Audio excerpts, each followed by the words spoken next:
E começa errado, não pode acabar bem. E começou errado, considerada a competência do Supremo. A competência do Supremo está na Constituição Federal e o preceito é exaustivo. O Supremo não é competente para julgar cidadão comum, para julgar originariamente ex-presidente da República, ex-deputado federal ou ex-senador. Basta que indaguemos o atual presidente. Quando respondeu criminalmente, ele o fez aonde? Na 13ª Vara Criminal de Curitiba. A legislação não mudou. Por que o ex-presidente Bolsonaro está a responder no Supremo? Isso é inexplicável.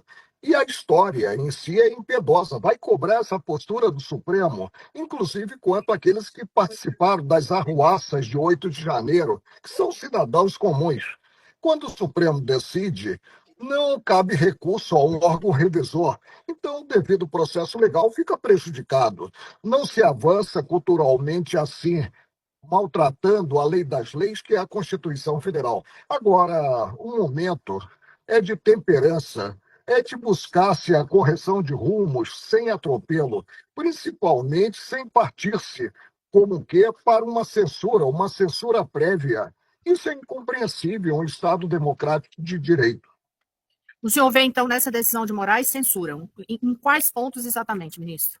Quando ele proíbe a participação em rede social, quando ele proíbe e aí passa a apenar o cidadão, que o cidadão mantenha um diálogo com terceiros e impõe, pior do que isso, impõe a um ex-presidente da República algo que é humilhante, que é o uso tornozeleira. Para quê? Qual é o receio dele fugir? Não pode haver esse receio. Em direito penal, o meio justifica o fim, jamais o fim ao meio, sob pena de termos aí a Babel, de termos um contexto que não se mostrará harmônico com a Constituição Federal. Inclusive, eu tenho lido o noticiário e ele não definiu bem o alcance dessa censura prévia. Censura, considerados ares democráticos da Constituição de 1988, é inimaginável. Qual é a medula do Estado? A liberdade de expressão. Agora, prejudicados, sim, podem entrar com ação visando responsabilizar quem direito penalmente e civilmente. Eu não vejo com bons olhos e fico muito triste, porque o desgaste do Supremo, o desgaste institucional, é enorme. Puxando aí pelo Supremo, o senhor acha que o caminho do Supremo, o Supremo caminha para onde nesse momento? Não sei. Basta considerar que houve uma emenda regimental deslocando a competência do plenário para as turmas em processo crime. Estive 31 anos na bancada do Supremo e nunca julgamos em turma processo crime. Alguma coisa está errada. Eu espero que não se chegue a julgar processo crime individualmente, monocraticamente. Ministro, em relação às decisões de Moraes, e neste caso específico de julgamento dessas decisões sobre o ex-presidente Jair Bolsonaro, o senhor acha que o que está movendo ou embasando essas decisões de Moraes, hein? Eu teria que colocá-lo em um divã e fazer uma análise, talvez mediante um ato maior, uma análise do que ele pensa, o que está por trás de tudo isso. O que eu digo é que essa atuação alargada do Supremo e uma atuação tão incisiva implica desgaste para a instituição. Eu vou fazer uma pergunta. Indagando a uma pessoa do povo, você gostaria de ser julgado hoje pelo Supremo? A resposta vai ser negativa. Eu, por exemplo, quando era integrante do Supremo, se me envolvesse em um sinistro, em um desastre de carro com vítima, eu responderia junto ao Supremo. Mas hoje, como ex-ministro do Supremo, o meu foro, o meu juiz natural é a primeira instância. E a primeira instância com possibilidade de, havendo uma decisão com a qual não concorde, recorrer a um órgão revisor. O devido processo legal fica prejudicado.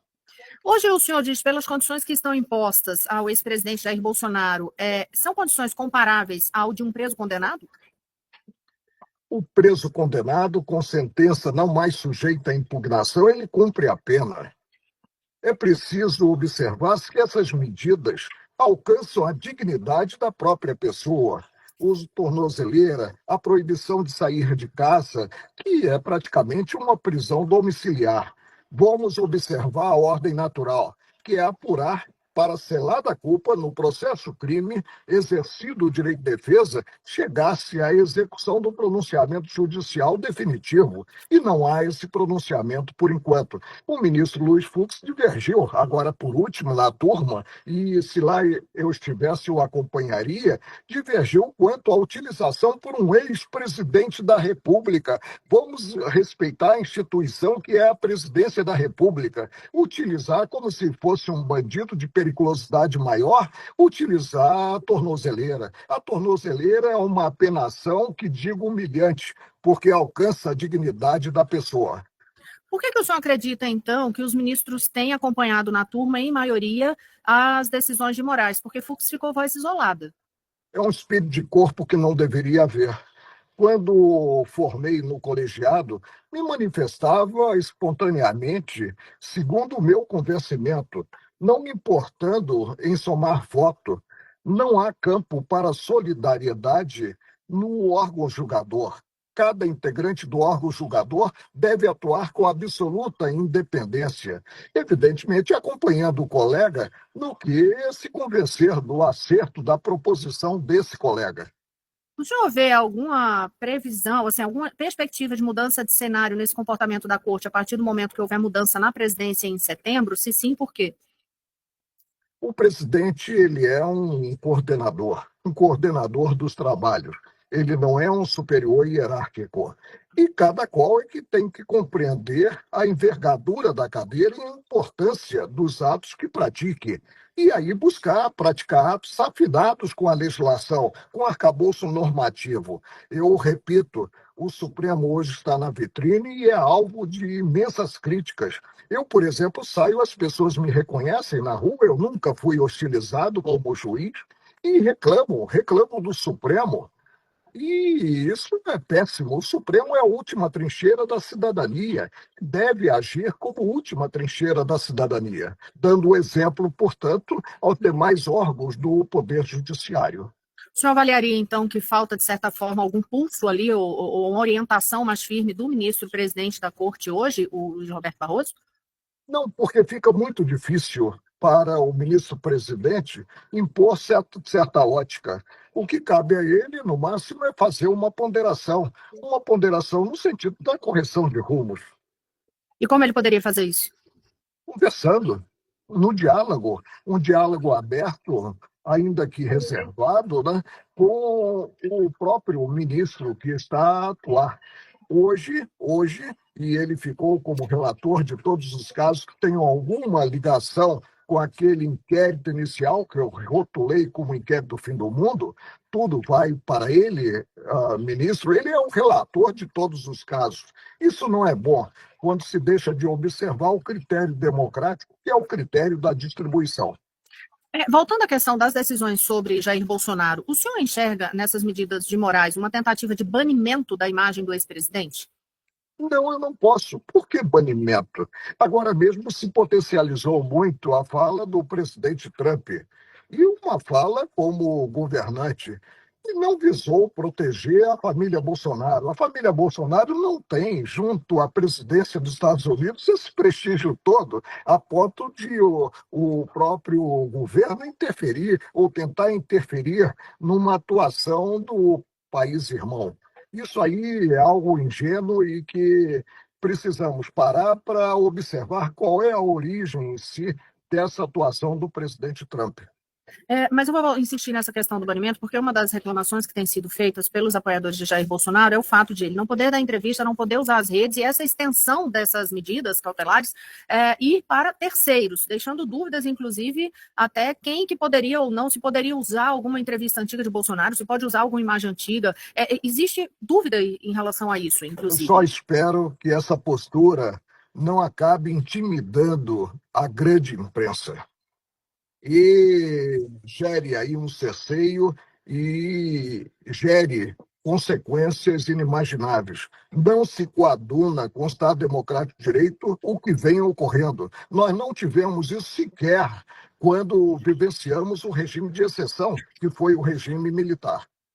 Se não se viveu isso nem no estado de exceção, o senhor classificaria o atual estado como o quê, ministro? Eu vejo como uma extravagância que vem se verificando no âmbito da Corte Maior do país, que é o Supremo. E é preciso que volte a Corte a atuar como colegiado e, preferencialmente, no plenário, com as 11 cadeiras ocupadas, e que cada qual se pronuncie com absoluta independência. Isso é que se espera. O senhor já disse que para poder entender as decisões de Moraes precisaria levá-lo ao divã. De toda forma, o senhor consegue perceber, ou de que forma o senhor percebe, por exemplo, se há algum impacto emocional nas decisões dele, já que ele é um dos principais alvos dos bolsonaristas? Olha, Rosiane, eu não queria estar na pele do ministro Alexandre de Moraes. E não consegue sair e estar em um lugar público, a não ser com um contingente de seguranças. Quando isso se verifica, algo está errado. E cumpre aquele que é alvo da hostilização da sociedade observar os atos praticados e evoluir. Não é bom que venham ocorrendo. Eu, por exemplo, vejo de forma com muita tristeza o que vem sendo praticado e vou repetir. Resulta no prejuízo da instituição e mais à frente a história cobrará esses atos praticados. Ele proibiu, por exemplo, diálogos, mordaça, censura prévia em pleno século que estamos vivendo. É incompreensível. Ministro, muito obrigada. Viu? O senhor quer complementar alguma coisa em relação a essa reflexão que a gente está fazendo aqui sobre essas decisões nesse momento do Supremo? Que haja uma evolução e que o Supremo atue não como órgão individual, como vem atuando na voz do ministro Alexandre de Moraes, mas como órgão coletivo e percebendo a repercussão dos atos que pratica. Aí nós avançaremos culturalmente.